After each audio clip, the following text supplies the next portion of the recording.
right, ladies and gentlemen, here we are at the Artisan. I have two fantastic tenor saxophone players with me.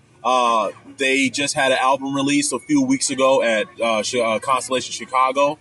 The name of the group is Black Diamond. I have Artie Black and Hunter Diamond with me. What's going on, guys? Hey, Jeremy. How you doing? All right, so just to get this out the way, we do know each other. So I'm not. Yeah, we do. This isn't like the first time we've spoken, so yeah, it should be fun. Artie, let's start with you, man. Where you from, bro? I grew up in Pennsylvania. I'm from the Pittsburgh area originally, and through my school years, ended up in Indiana, Bloomington at IU, which is where Hunter and I met. Cool beans. Finished up there in 2012 and made my way up to Chicago ever since then. Okay, so Pittsburgh, Western PA, did a lot of hiking out there, man. That's right. Yeah, I miss the hills, being in the flatlands of the Midwest. So I could dig that. I actually just went to Pennsylvania on my way to New York. My boy stays in Reading, and we had to go through like West Virginia. Yeah. And the mountains out there, incredibly beautiful, man. The mountains and the valleys. I'd never been to that part of the country before, and it was really cool. Yeah, Pennsylvania is underrated as a state, I think. So I would agree. I would agree with that. Promotion in Yeah. the state of Pennsylvania. It's all good. What brought you to IU? I had a friend who I knew in undergrad who was studying there and had a good experience in the program, and I knew the reputation of the program, especially David Baker, the famous jazz educator. So I did an audition and got a good vibe from the place, and figured I'd give it a shot. So it was. I didn't have a lot of information, right? But I was really glad I made my decision there. So. Did you go there with the intent of studying jazz saxophone or just jazz studies in general? Yes, I was enrolled as a jazz studies major for my master's. That's right. Oh, you went there for your master's? Yes. Yeah. Oh, that's dope. Where'd you do your undergrad? A place called Messiah College in Harrisburg, Pennsylvania. Oh, okay. I've never heard of small college. Smaller school, yeah. Okay, I can dig it, man. Yeah. Hunter, where are you from, bro? Gainesville, Florida, North Florida. Okay. And made my way to Bloomington in a similar fashion. I didn't know a lot about the music program there, other than it had a very strong historic reputation. Sure.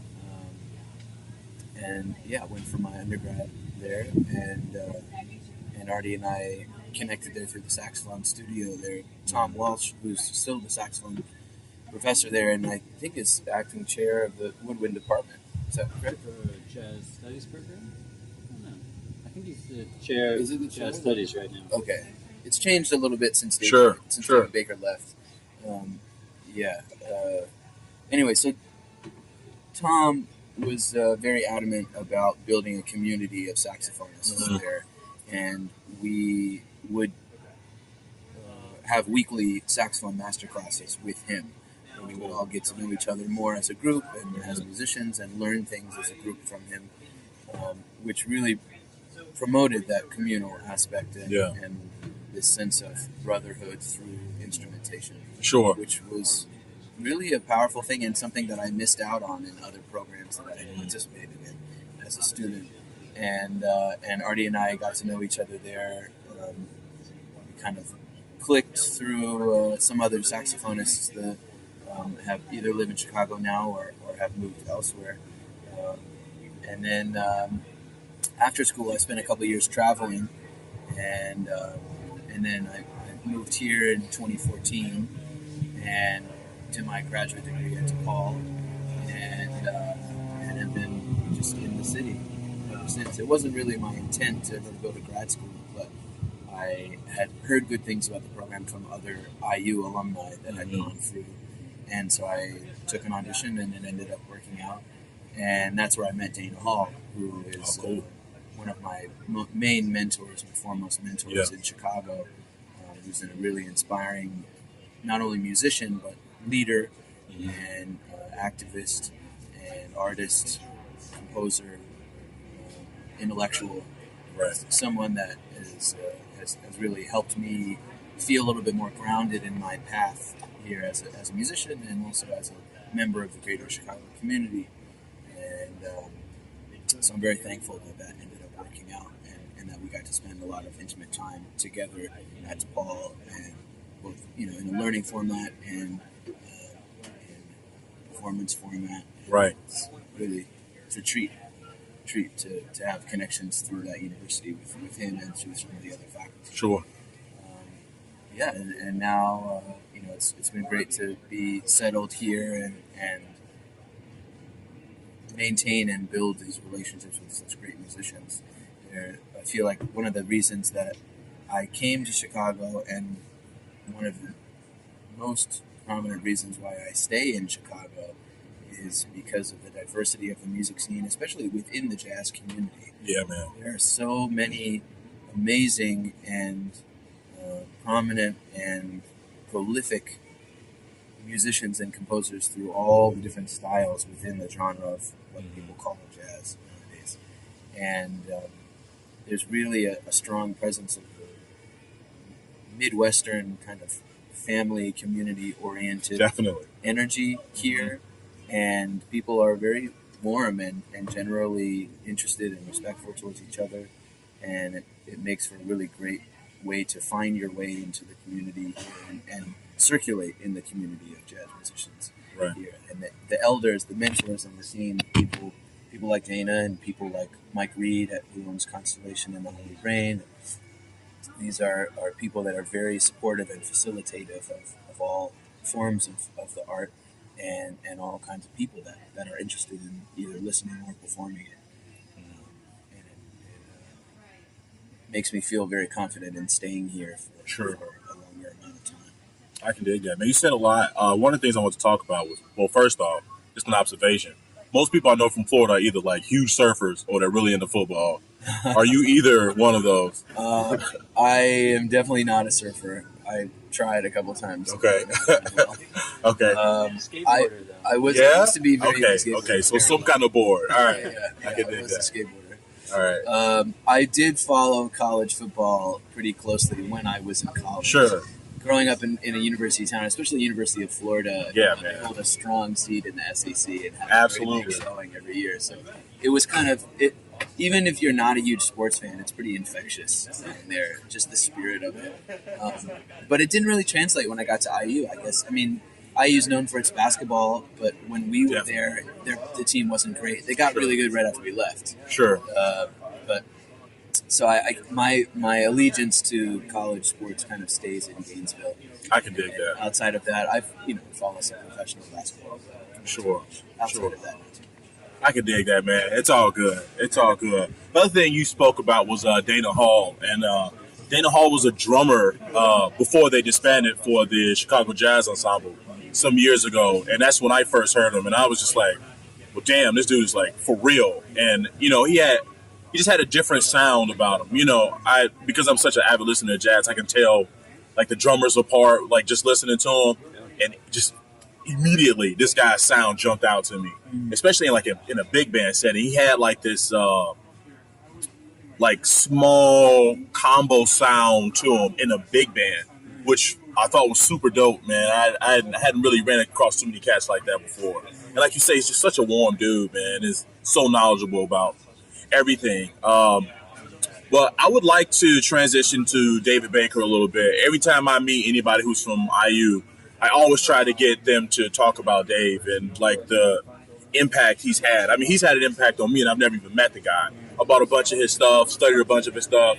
One of my mentors, Perez Whitted, went to IU, I believe, for his master's degree, and he just raves. He raves about David Baker like all the time. He swore by him when I first met him. He asked me, one of the first questions he ever asked me, did I ever buy any of his material? And I said no, and he kind of looked at me sideways. He said, how you gonna play jazz and you never checked out David Baker? So, I immediately got into him, and I just want to know what he for his works for symphony orchestra and for small chamber orchestras and small chamber groups, and it was really an amazing thing to hear his music because he had such a unique voice and a way of combining and bringing these two worlds, seemingly disparate worlds, together, especially in an institution like Indiana University, which when David was there studying, they were not allowed to practice jazz in the practice rooms. Wow. He was there getting a classical trombone, and he was trying to play straight no chaser, and they would come in and they wouldn't let him play. They tell him that he was playing some other piece wrong. It was like it sounded like a classical piece. Right. This is a story he would say. He was trying to play Monk, and somebody would come in and say, "Oh, you're playing this, this Right, symphonic right, piece. right. You're playing it incorrectly. The Right. rhythm is wrong." And So so yeah, I'm trying to swing, he man. really transformed the entire community and showed the classical folks what the jazz people had to offer, and vice versa. Sure. And it really served as a lasting impression that affects the greater music community with the global Right. music community in such a profound way. And yeah, he's one of those figures that will never stop influencing, even post mortem. Right. I was working on a research project 2 years ago at the Center for Black Music Research at Columbia, which I believe is now closed, unfortunately. Oh, it's actually still open. It's still open. It is. Oh, Thankfully. thank God. Yes. When I was there, they said that it was closing in 6 months, and that all the private contributors were taking back because it was being absorbed by the Columbian Library proper. It is. I mean, it's contained within it, but it's still alive. Thank goodness, because it is like the source for Black music. Yeah, right. You know what I mean? Yeah, yeah. So Okay. they're still chugging along. But we have some things coming up with them in the future. Actually,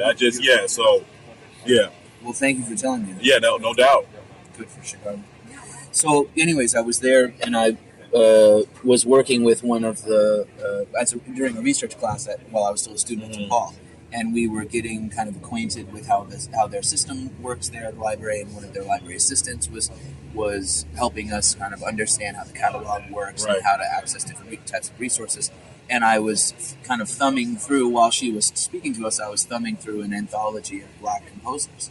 And the first page that I opened to was not David Baker's name or the beginning of this list of compositions, but a giant, full-page portrait of David. Wow. It was just a complete happenstance. Right. And it was a small group, maybe 10 to 12 students. So I open to this page, and I see David looking at me, and I kind of froze. Right. And was just locked into this moment with David. Right. And because it was a small group, she noticed that she lost someone's attention right away. Right. And she came over my shoulder and asked me, and then she saw David, and she stopped her lecture and said, "Let's talk about David." Right. Sure. And then she spoke for maybe 5-7 minutes, Right. just about David, and then resumed. That's awesome. And it was really a powerful moment. I had a lot of really great experiences with David. Obviously, his sense of humor was undeniable. Many stories. And one of the beautiful experiences that I had, again, after his death was actually through the Facebook platform. There was a group that was started, I believe, by Tom. I think so, yeah. Tom Walsh, our Okay. saxophone professor, started a group on Facebook called Remembering David Baker. Right. And the alumni are countless Sure. to that program Yeah. under David's teaching. And so and they're all on Facebook now. So then you would see the wall blow up Right. with hundreds and hundreds of stories about David. Right. Everyone was sharing in this beautiful modern platform, all of their memories. And it was almost to the point of overwhelming how incredible it was, because we know the legends, we know the stories, we know the history, but to really see it in its size, its full size on that scale, it's really an amazing thing. And to have been able to work with him, especially because Artie and I were there pretty much at the end. Right. Our last year there was the last year that he spent conducting the large ensemble. Okay. So it's kind of one of his main contributions. Sure. Was conducting the top big band, and Right. Artie and I were both in the band together the last year that he conducted it, which felt very powerful. Yeah, no doubt, man. It was definitely the end of an era, and he continued teaching there. They kind of scaled back year by year his responsibilities and his Sure. time commitments as his health started to deteriorate Right. a little bit. But this is something that again is such an inspiring thing about David, and I think what reinforces the amount of respect paid to him by people like Tom Walsh continually over the years is that his level of devotion is unmatched. Right. David gave himself so completely to the music throughout his entire life, and that towards the end, I had a conversation with Lyda Baker, his wife, about something we were talking about granola bars because she was telling me kind of jokingly, and she's one of Right. the most positive spirited people I've ever met in my entire life. Mhm. Lida, anyone will tell you that for sure. She said that she would have to sneak granola bars in his pocket before he left the house in the morning because he Wow. wouldn't eat. Right. He would be so committed to the teaching. Right. And then he said himself that if his health got bad enough and he'd have to start giving things away, he would give up playing, Right. give up performing, he would give up writing, which is his main. I mean, he's a major composer, Yeah. one of the greatest American composers of all time. Give up writing, and he would give up teaching last. It's the Wow. most important thing to him in his entire life, Sure. and it showed. I mean, his legacy that is his legacy. I mean, he raised multiple generations of phenomenal, gifted intellectuals and musicians. Well, I got two of them sitting here with me right now. I got Black Diamond with me here, Artisan Podcast. We're ranting and raving about David Baker, just how great he has been to, like Hunter just said, generations of musicians. Real quick, I want to talk about IU. Some of the most interesting musicians I run across are from IU. You came from a big college. I don't know how big the music program was or how intense it was there. Artie, you came from a smaller college, but both of you ended up at IU. What was that transition like, leaving where you came from and then ended up in a place like that? That by the time you had got there, already had an established legacy of just real, like just thick jazz musicianship. It was a good transition, but it was a major change for me. Where I went to school in undergrad was a small college, so there were only a few other students there at the time that were serious about jazz. Sure. And I was fortunate to have a great teacher to work with, the saxophonist Tim Warfield, who actually is a close colleague of Damon Hall's. So that's how I first was exposed to Damon's music as well. So I had a great teacher, and I had a few peers who were serious about the music. But when I went to IU, the biggest change, I think, was that I was around a lot of people my age who were serious about jazz. Right. And that was one of the things that had the biggest impact on me at IU, is just meeting others, Hunter being one for sure, but other people at the time who were serious. Right. And the two that I think of most would be our saxophone friends, Josh Johnson and Dustin Lorenzi, who were... Oh, Dustin went to school with you guys too? Dustin was there too, Oh, yeah. man. Dude's killing, man. So the first year I was at IU, Josh and Dustin were in their last year of undergrad. Okay. And those guys in particular, a lot of others too, but those two being saxophonists really inspired me and Right. like turned me on to some new things that I didn't know about musically, Mhm. and kind of just showed me what can be accomplished when you work super hard in a place like IU. Right. So that was a big thing that I wasn't getting necessarily in undergrad that I was exposed to in grad school that kind of led me in a new direction. Yeah. Cool. Yeah, on a similar line, the power of community to inspire lots of exposure. Gainesville is somewhat of a small town, and there really is not much jazz at all happening Sure. in Gainesville. It kind of revolves all around one guy. It's kind of a very interesting character, Marty LaCourie, kind of Okay. stimulates the entire jazz scene in Wow. Gainesville. And so I was actually, the last year, maybe 18 months of high school, I actually drove my parents drove with me to Tallahassee, where Florida State University Yeah. was, to take saxophone lessons with the then saxophone professor Bill Kennedy. And so I was kind of learning in a very insular environment. Right. I did not have, I mean, my father's a musician. Right. And he helped me along the way when I was first learning, but I was still, it was a very insular community to try and learn how to play jazz. And jazz is a performance music. It's a public music. It's a music that you learn on the bandstand. Yeah, it's very communal. Yeah. Very much. Yes. You can't learn it in your closet. So Right. I was missing out on that, and in addition to, like Artie said, being exposed to these other very serious and very talented musicians, it really opened my eyes a lot, because coming from my high school, which was not a jazz oriented high Right. school, we were very much in the symphonic band and marching band zone. We only had a jazz band 1 year because Wow. one of the other guys that actually played jazz at the school, we begged the director Sure. to have one. So we only had one for 1 year. So then going to IU, was everybody listened to us. Like, man, it's incredible. And then, the non-music part of it was just exciting and inspiring to make me want to work harder. Like I didn't know anybody when I went from Florida to Indiana. And going to a major school, I really wanted, I zoned in on IU because I wanted to go to a state school and have that experience as opposed to a conservatory experience, because I wanted to feel not only the music community being a part of that, but also being a part of a larger community, the university community. I knew that being a social person, that was very important. Yeah, the college town thing is a real thing. Yeah. You know, I've been to Columbus, I've been to University of Illinois, Northern, what is that? University of Wisconsin. Where is that? I forget where it is. Madison, yeah.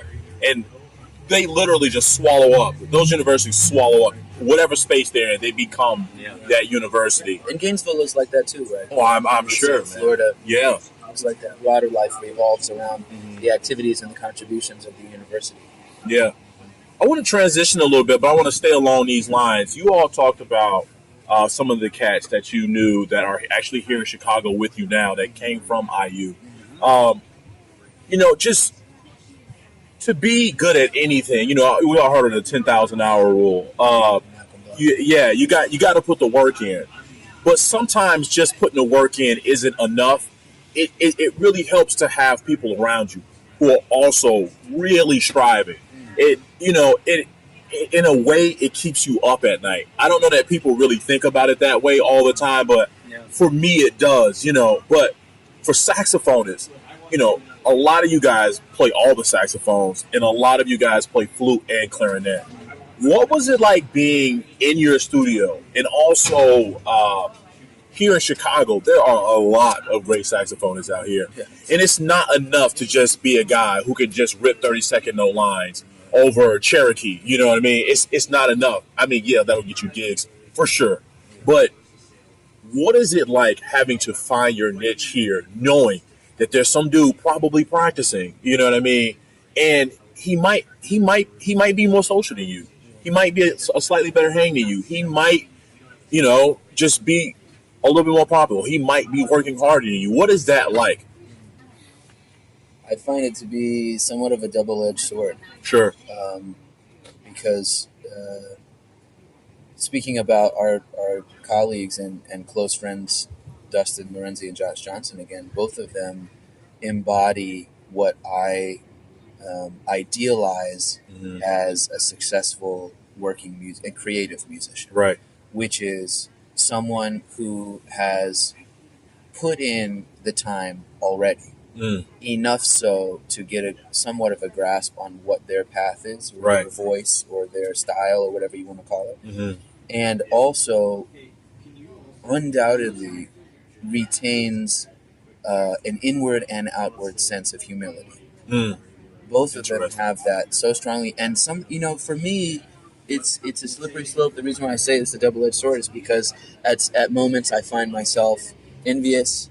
And then I have to reflect and just say, it's not about what they're doing. It's about how I'm going to do it. Oh, yes, no doubt. So it's you really have to. It's a constant struggle. And Artie and I have had a lot of conversations, and he's actually helped me make that turn for myself at times when I'm feeling a little bit down or, Thanks, Artie. or depressed or whatever. It is, man. And this is it's such a personal art form. I mean, all art is personal, but you know, a performance-based art form is really personal, especially when you can always be doing something. It's not like a job, like a job 9 to 5 kind of job where you go to work and then you leave work at work. Right. There is no leave. There's no leave music somewhere. There's not. It's always in our head, in our ear, in our hearts, in our cars, in our computers, in our house. It's everywhere. Yeah. And so it's like a sense that, you know, sometimes I went through a long period of time, especially when I really didn't know anything about jazz, but was really still committed to it. Right. Later years of high school and through college, I feel like I was scrambling to catch up with everybody else, and I still feel that from time to time. But I would feel senses of guilt, like why am I wasting my time socializing? But then I started to realize once I got into a more realistic set community setting that all of that extra musical stuff is really important too. Like you mentioned, you know, you have to be able to hang. Yeah, you know, no that's doubt. really tying in with the personal sense of that you get when you're playing this music or any kind of music. Like, you have to be able to get about connecting with the people you're playing with. No doubt. We spoke about the communal aspect of it. Right. You know. So, you're not really going to have a great musical connection with someone that you can't hang at the bar with till 2:30 Right. either. Right.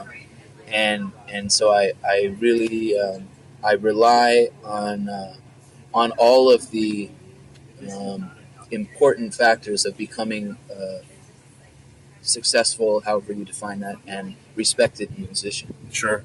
On the scene, and just really a respected person of the community. Mm-hmm. Because if you have that, then the other things will follow suit, I find. Yeah, I agree with that, man. There are not too many people in Chicago that I respect that don't have all those things together. Sure. Like Hunter's saying, to be pursuing a creative art form and being in a community where there are tons of other people pursuing that same art form, it's challenging to avoid comparisons that are unhealthy, to avoid unhealthy comparisons. Yeah. So I think one thing I think about is just, I guess I could talk specifically about saxophonists in Chicago and how many different successful and valid approaches I see from people who are really successful. Just to throw some people out there, our friend Chris Weller is an amazing saxophonist who has kind of quietly hustled to make his bands really successful. Right. And another guy is Nick Mazzarella, who I think of. Mm-hmm. I think of him as almost like a purist. He plays the way he's going to play because he's devoted to his way of playing, and that's so inspiring to me. Is that he has found his thing, for lack of a better term, and he's just doing it. Think about like Ken Vandermark. Yep. He's a Chicago saxophonist who is super inspiring. Another guy I think about is alto player Fred Jackson. And all of these people have really different sounds. Right. Really different music, really different styles, personalities. But I think maybe one thing they have in common is that they, at least to me, perceiving it, they kind of know what they want to do. Sure. And they're devoted to a specific thing. They're not trying to do everything at once. Right. They say, these are my goals, at least as far as I can tell. And they're going to keep working towards that. So, I don't know if that makes sense, but it's... In whatever career path that you choose, it just helps you cut through all of the excess. I definitely, just talking to you guys, I'm sure you've noticed it. Like, I've always had a problem of taking on too many tasks at once, But when you've kind of decide that this is what I'm going to do, it just, I won't say it takes the challenges away, but it makes your focusing a little easier. You know what I mean? It's like, okay, this is what I'm going to be doing. That's not saying that, there won't be little hurdles in the road, but you definitely get less off track when it's like, okay, no, I want to sound like this, and this is what I'm going to dedicate myself to sounding like, or this is the path that I'm going to do. You could, do the blues thing, you could do the R&B sax thing, you could do the straight ahead thing, you could do the whatever thing, you could do the writing thing, whatever it is. You can do all those things, in conjunction with other, because you said earlier, you're never just kind of doing one thing. You don't just practice Charlie Parker licking 12 keys and then just be done for the day. It's like, oh man, I need to be thinking about this other thing as well. But when you have a set path, it just helps a little bit. It just helps with the linear focus in whatever it is that you're trying to achieve. With this being said, I don't always like it, but I definitely see the value of being in a space where you're probably not the best guy, where there's just this goal to reach. Because, we see it in sports all the time. Right now, LeBron James is the guy. Before him, you could make the argument, with Kobe or Shaq or with Tim Duncan. And before that, it was Jordan, and before that was Larry and Bird. You had just like these stallions that were kind of leading the pack. And slightly behind them, you maybe have like the second or third best guy. However you want to rate that musically, it's different, But you're definitely... There's this intense pressure to perform. And sometimes when there's that absence of pressure, I think you can become less successful in a way. You know what I mean? Like, you're not as battle hardened. You know what I mean? It's like, okay, in this business, as fun as it is, as much as we love to do it, only the guys who really want to be there are going to make it. And it's not always the guys, like I said, who practices the most, but it's like the guys who are like, I don't care, I'm going to do it. And some of that is overcoming the other people around you that are also doing really well. You know what I mean? And just kind of saying, maybe not so much I'm going to be better than that guy, but I'm going to have the same type of successes that guy has. Yeah. And sometimes that may be borrowing some of his or her techniques, you know what I mean, as far as how they may be promoting themselves. It could be non-musical things, like just everything that surrounds being a musician. Have you all experienced that? It's like, oh man, this guy's getting a lot of gigs, but I don't think he sounds better than me. But maybe there's something that we don't have to talk about anybody specifically, but do you kind of feel that, like, oh man, what can I be doing non-musically to help myself as a musician? Yeah, but I think to a certain extent that's really unhealthy, because if you're judging yourself as you're pursuing something creative, I think it's just really, really dangerous. Sure. But in another sense, I've grown on this over the years, and one thing I think is, okay, there are some gigs out there that maybe someone who promotes themselves a lot is just going to get. Sure. Because they promote themselves. And that might be bothersome, but then I think, like, somebody's going to get that gig. Mm-hmm. And if I want it to be me, if I believe in what I'm doing, then I should try and promote myself and get my project out there, or whatever it is. I mean, somebody's going to end up with the gig. Somebody, yes. It's either going to be someone I don't want to have it, or someone I do want to have it. And if I can do something about it. Mm-hmm. So I still have a hard time. It doesn't come naturally to me. Sure. That's a great point. Yeah. I think about it from that perspective sometimes. I agree too. I think some of that comes from the fact that we are of an age where we were active, maybe not as professional musicians, but as learning musicians before social media. Yeah. And I think that is why I feel some reticence when it comes to use a popular word, shameless self-promotion. Yeah. It's hard for me to get all the way on that. And this is when you said about looking at techniques, non-musical or extra musical techniques that other musicians employ. One of the things that I respect a lot and that I'm seeing more and more is a unified aesthetic. Mm. When an artist is putting out their content on whatever platform, whether it's a live show, whether you're talking to them in person, or it's a post on social media, there's a sense of solidarity there and a through line in their vision. Right. You can see it in everything. It's uniform in whatever they're putting out into the world, and that's something that I think is really important and can alleviate the weird kind of sting of thinking that it's that you're unnecessarily putting yourself out into the world in a way that is only for you, right? For self-satisfaction or for attention. Mm-hmm. I really try and avoid that, because it can be we're getting to an age now where people receive a lot of gratification from very minimal response online. Yes. Yes. People will say, well, how many likes does this thing that I put out have? And then people put a premium, other promoters or booking people or venues or just other artists will look at it and they say, they put a value on that number. Right. And then you think about, what is the experience of me as a consumer when I like something? Nothing.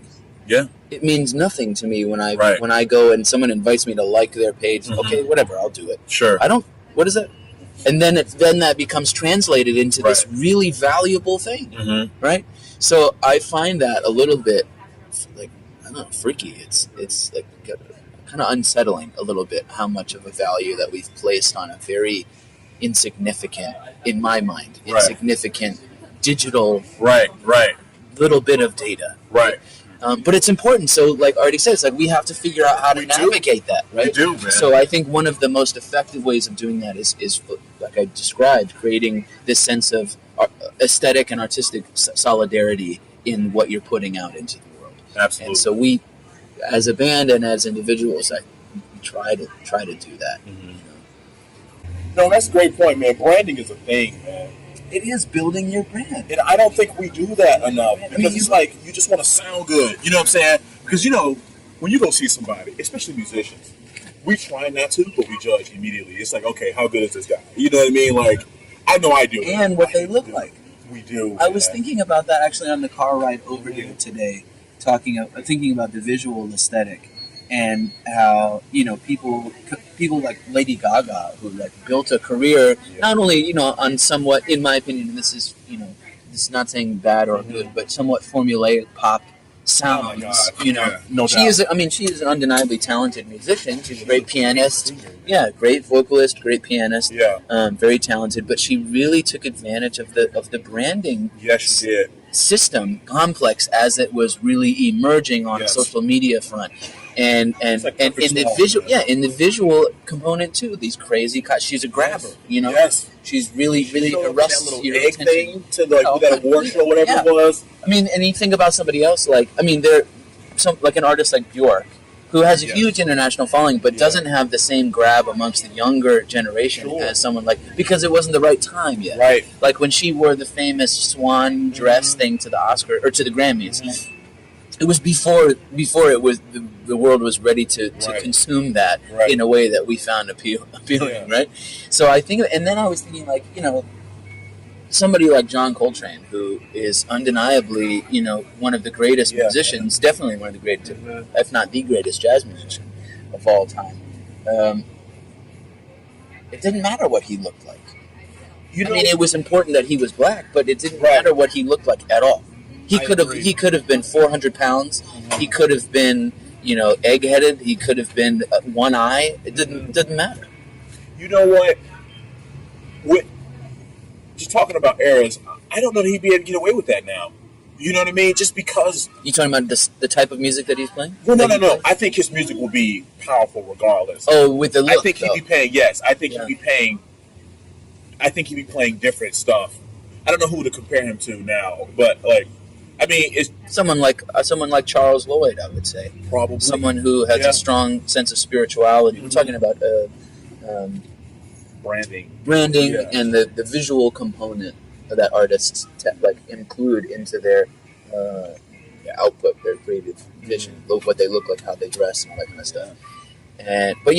Someone like Charles. But this is somewhat of an ongoing conversation in the jazz community, and I'm sure outside too. Well, two things that came to mind when you said that, which was one, we have this Thelonious Monk competition, which has become somewhat of a standard for who is the best of the best. Yeah. And it's in Thelonious Monk's name, but most would agree that if Thelonious Monk were alive now and competed, he would not even make it to the semifinals.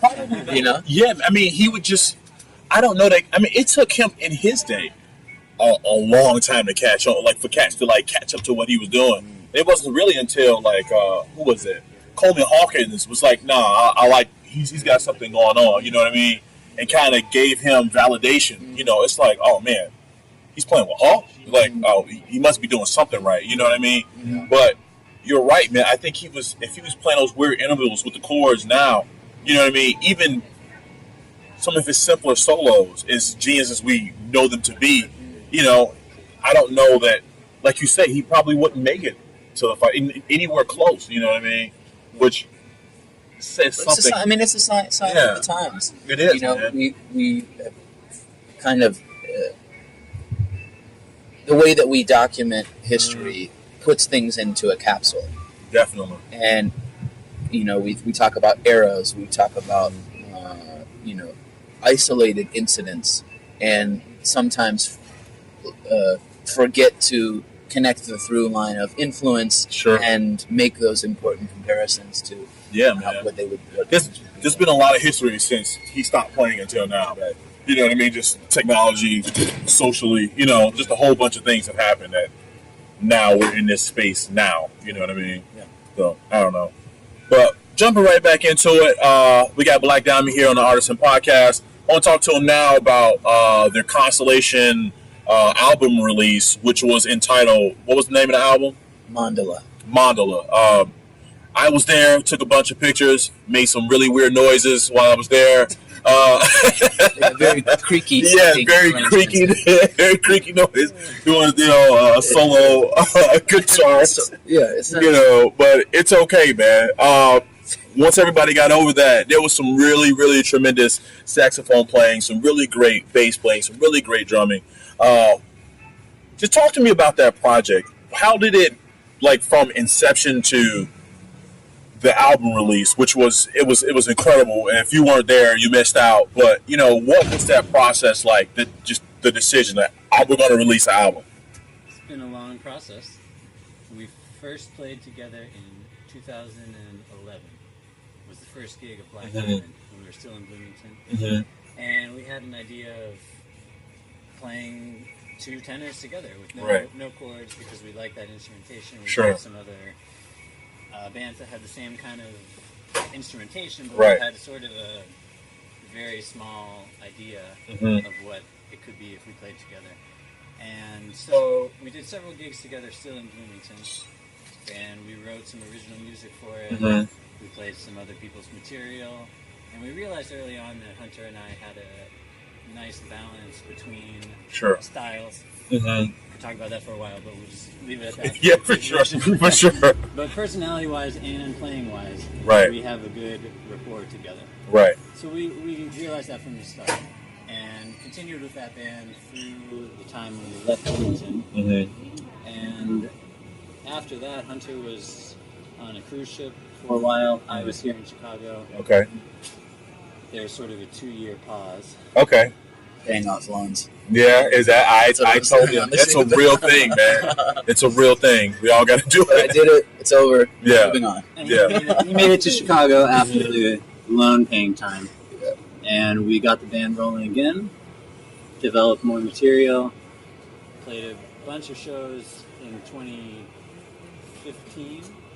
We had a lot of stuff happening that year. We were playing with drummer Andre Beasley, who has since moved to Los Angeles. Okay. And Christian Dillingham was playing bass at the time.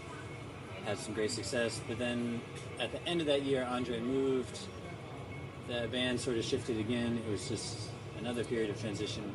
We brought Neil Hemphill in to play drums. He was a newer drummer in at the time, and we got eventually Matt Eulery playing bass, who is someone we've always admired and appreciated his sense of musicality. So we brought him in, and then the material kept rolling, and we had a goal of recording for quite a while, and it felt like the right time at the end of last year. We got the project recorded. Right.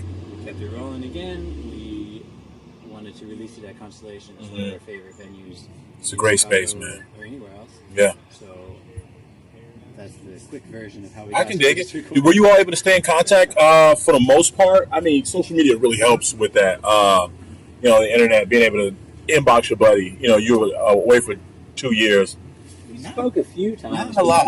Okay. Mostly, big check-ins spaced far apart. Sure. No doubt. I know how that goes. Tell me everything, and then I'll talk to you again in 4 months. 6 months or something like that. I felt it was, despite the presence of email and Facebook and that kind of stuff, it was a very isolating experience being out there. And I found myself very invested in a whole new community of people. So I was kind of committed to that work at the time, and was working on myself a lot too. It's a very isolating community when you're out there floating literally on the ocean. And so I spent a lot of time practicing and really digesting a lot of the information that I got from college, because I did that. I graduated in May or June of 2012, and then got on the ship in August. Oh, wow. That's a quick turnaround. Fresh, fresh out of school, and had a lot of stuff to digest. But yeah, getting back to the release, it was wonderful. It was such a great experience playing in that room. The energy of Constellation, which used to be what for a long time was the Viaduct Theater, and then was repurposed with 2 performance spaces in it by Mike Reed, who's a drummer and community leader and club owner in town, who retained somewhat of a black box theater kind of vibe, Right. And it's beautiful. The old creaky movie theater seats and the very simplistic dark room, dark wood floor, open space. It was really the ideal space for us to play our music in because it's very intimate music. We strongly believe that it has the ability to grab people who might not be listening and pull them in. We experienced that and the opposite. Right. We were on tour earlier this year. But it is listening music, and so that's kind of an ideal venue for us, and it was wonderful. And we were very fortunate to have Rachel Eve there open for us, who is a very gifted songwriter, singer, and guitar player, and she really set the mood of the room. Yes. In the most beautiful way. She has a very intimate and emotional and haunting kind of singing style. Yes. And her latest recording, which is available on Bandcamp, RachelEve.bandcamp. It's fantastic. Yes. And it features 2 cello players. So Artie and I kind of pitched her an idea of playing some of the cello parts on tenors. And so we did that during her set, which was really enjoyable. And I don't get to play with singer-songwriters that often. It's something I really love. And it worked really well, I think, and she was very happy with it. And so that kind of set the tone for the evening in a really beautiful way. And there was a great moment where we weren't playing with her, but she was playing her set, and Artie and I were sitting there, and Neil Hemphill, our drummer, and Matt Ullery, a bassist, were sitting in the row in front of us. And in between songs, Matt turned around and looked at Artie and I and goes, "This is sick." It really is. Yeah. And because that was the first time that they had heard her. Right. It put us all kind of on the same energy and wavelength. And then we just went out and we did our thing, and had a great time. I felt really comfortable. I felt inspired. I felt connected to the other guys in the band, and that's when the magic, I feel, really happens. Artie and I have talked about this before. We had some experiences on our tour in Florida earlier this year where, comparing it to baseball, we had some performances where we felt like the ball was really big. Right. Like we couldn't miss. Right. Taking risks, and we were doing them in a way that felt really compatible with each other. We were all there supporting those risks, and that's the best feeling. Yeah, man, that's great. That's wonderful. What we aim for on every performance, and when it all lines up, that you can't ask for more than that. And thankfully, we tapped into that. At the performance at Constellation. And we're very thankful to Mike Reed for allowing us to come in and play there. Yeah, man, that's awesome, man. Just being there, just as an observer. Just first off, we already talked about it, but big shout out to Rachel Eve. She brought an energy to that place that I haven't felt in quite a while. I've seen quite a few singer-songwriters, solo guitarists, folk type. I don't know if she classifies herself as folk, but it has a folk vibe to it, just to give you all a sense of what she was doing. But her songwriting was incredible. Yeah. Her pace was incredible. I don't know if you could feel that, but nothing was rushed. The important moments happened, and then you felt the tension, and it was just like this great release, And she had the crowd in the palm of her hand, man, the entire time. Yeah. I was just like, wow, I don't know how old she is, but she felt like a seasoned performer, and she really just prepared the room before you guys went on. And I'm glad you all were able to draw from that. Yeah. Also, while you all were there's a great Chicago painter named Louis Achenbach who captured the moment artistically on some canvas. I'll post that with this podcast so you all can see it. Really great. And I believe, looking at what he was painting while she was singing and when you guys were playing, if you want a visual representation, other than my pictures, of course, of what,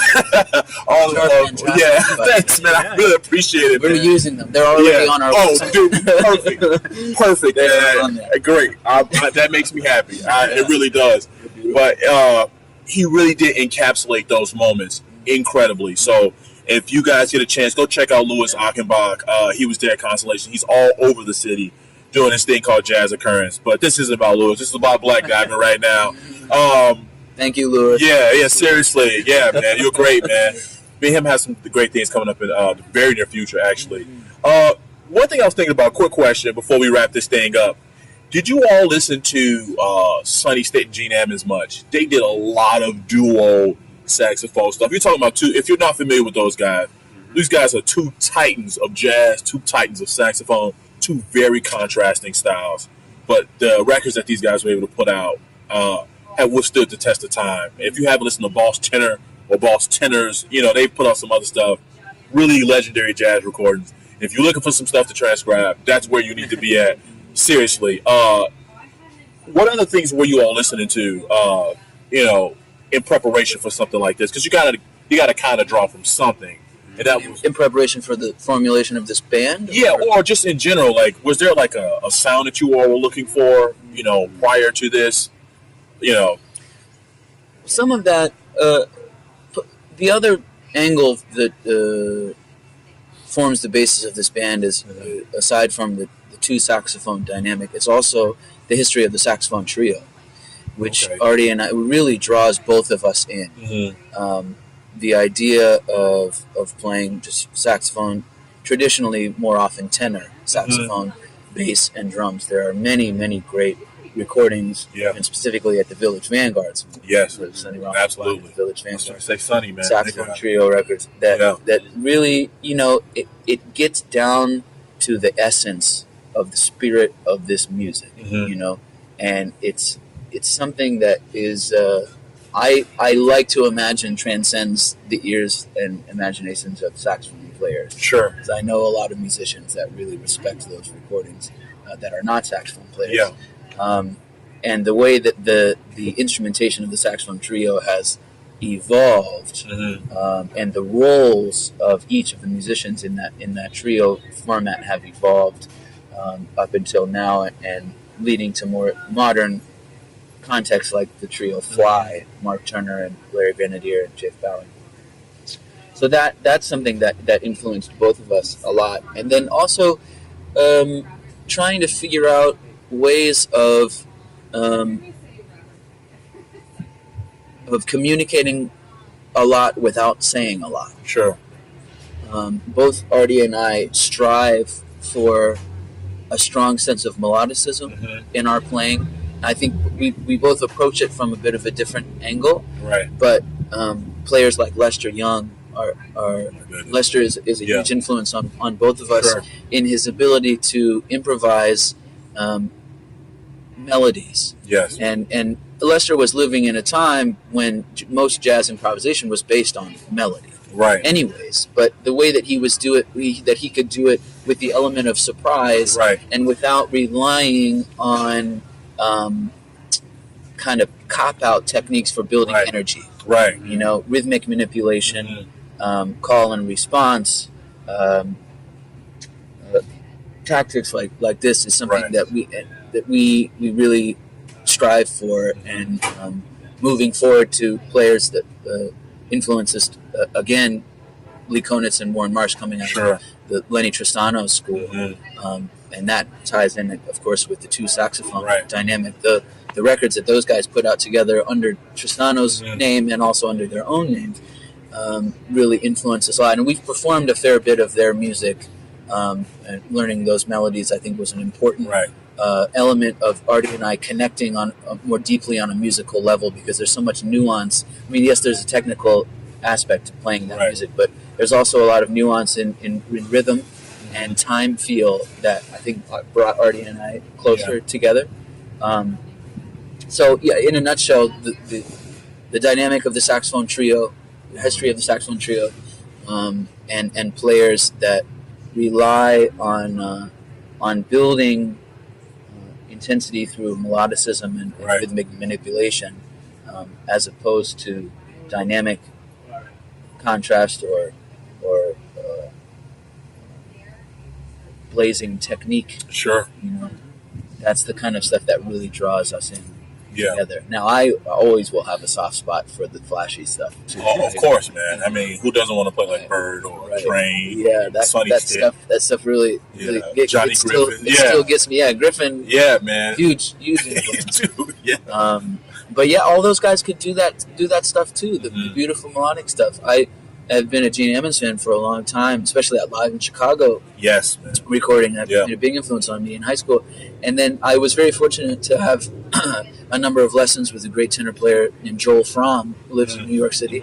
Every time I go to New York, I ask for a lesson. Right. He usually is around. Yeah, cool. And he turned me on to a record called Gentle Jug, which is kind of like the soft, the gentle side of John Coltrane, but it's Gene Ammons. Yeah. And it's really a great showcase of Jug's ability to play it beautifully, melodically, without relying on that flash or that. Yeah, man. The first time I heard that album, I was just like, shit, this is Gene? I mean, I knew it was Gene, but, you know, if you don't know Gene Ammons, man, you know, big, heavy tone, can be gravelly, really bluesy. Yeah. But, yeah, it was just tremendous, man. Just tracking back a little bit. Yeah. Lester Young, if you've only listened to Lester Young with Basie, you are really missing out. He really took off musically when he went out and started doing his own solo stuff with his rhythm section. If you haven't checked him out, please do. These guys got to go soon. We got Black Diamond here, Artie Black, and Hunter Diamond. Did you want to add anything about influences on the band or influences on yourself? I agreed with what Hunter said. Very well said. I think one thing about, if we go back to Lester Young in particular, or people who have influenced us, but I think of Lester in particular, when he played, it was like, it seems to me like he always wanted to make the band sound good. Yeah, man. And that was like a really high priority to him, rather than just asserting his own thing over the band, which is also cool. I mean, if you hear Johnny Griffin play an amazing fast solo, it's great. So there's nothing wrong with that, but something that really draws me in about players like Lester Young is that they seem to be placing a big emphasis on making the band sound good. And it's more of like he's saying, hey, let's work together on this. Yeah. Listen to what I'm doing. Like, I'm trying to bring you guys along. Right. And I think that's something that we strive for in this band, is bringing everybody together. Yeah. And sometimes that's risky. Definitely. And it can lead to some questions or uncertainties. Sure. But I think the fact that we are trying that can bring people in, even if they don't know the music or are not particularly musical, they can sense that, oh, these guys are trying to play together. No doubt. Trying to do something that involves everybody. And it's real. Like, there's an element of risk. It might work, it might not. But when it does, it's real. Yeah. I want to comment on what you just said real quick. You know, Hunter just spoke about the saxophone trio. It's obviously a quartet. They do not play with a chordal instrument. And if you have never done that before, it is frightening. It can be like jumping off a mountain without a parachute. But these two guys, they do it so well. They complement each other so well. And as Artie just said, you know, you're kind of taking a risk whenever you sort of step out, you know, and try something. But one thing that was very apparent to me, that you guys have been playing together a lot. You kind of know when, he's reaching for something there. It's so important to have your guys back, especially when you only have a bass player who's generally only playing one note at a time. And your other guy who you may want to do something, but you hear something. And to surrender yourself a little bit to the other guy's idea and say, you know what, I like what you're doing right now. And to give them the space to stretch that idea out, you know what I mean, and continuously support them without the presence of a guitar or a piano player. There's a lot of trust that comes with that. There's a lot of selflessness that comes with that. And, you know, not to be, you know, too hippie right now, but there's a lot of love that comes with that. You know, you have to, the music has to supersede your own aspirations at that particular moment. And we're just tracking back a little bit. Everybody wants to play with somebody that they like. Nobody wants to play with somebody that they don't want to play with. And one way you be the kind of guy who somebody wants to play with is when somebody's stepping out on faith musically to support them when they're doing that. And in you guys' dynamic, it's super important. And you guys did it so well. You captured that together extremely well that night. And the album, I've listened to the album several times. I have it in my car right now. It is a real thing. And, you know, I can tell just listening to you guys there and being here with you guys right now, that that's something that's extremely important to you all. And I know you're going to just continue to get better at it. And one thing I would say is, just as a listener and somebody, appreciate music, not just jazz, even though that is the thing that I typically listen to the most. man, reach even more. You know what I mean? Like, just step out even more, because it sounds phenomenal when you're doing it, man. You know, you guys have a great level of musicality and understanding of the moment and the space and palette. You know, so well, just to comment on that really quickly, what you're saying is interesting, and I do think it's true that the support element is huge. I think one thing I like about this band is that I kind of sometimes get to take on the role of a comping instrument. Yes. Secretly, I think I want to be a comping player. Yes. Because I love that element of supporting the soloist and kind of like instigating a little bit, but doing it in a more behind-the-scenes way. Yeah. And saxophonists don't get to do that too much, but in this band we do, which is something I really like. Yeah. I didn't think about it that way. That's a great point. Yeah. Great point. All right, man, we're going to wrap it up with these two guys. They got somewhere else to be. They're super busy because, you know, they're the shit. I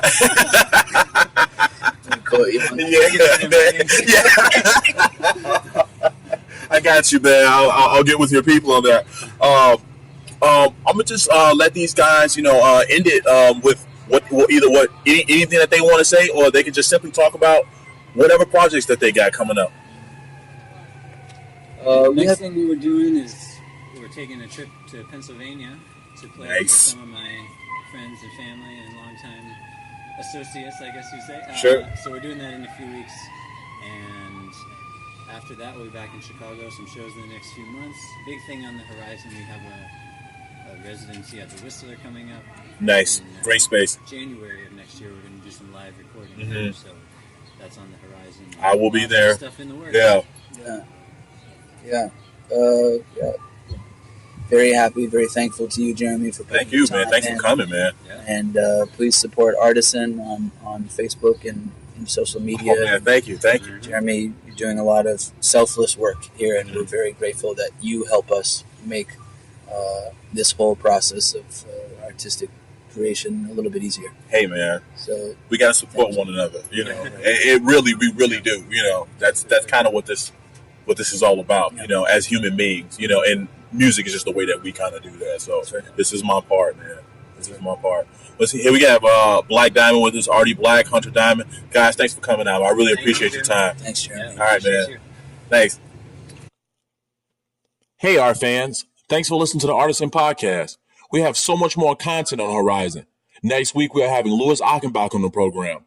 We will learn about his favorite mediums, his favorite music scenes, and how he went from the Northeast all the way to the Midwest. Looking forward to seeing you next time.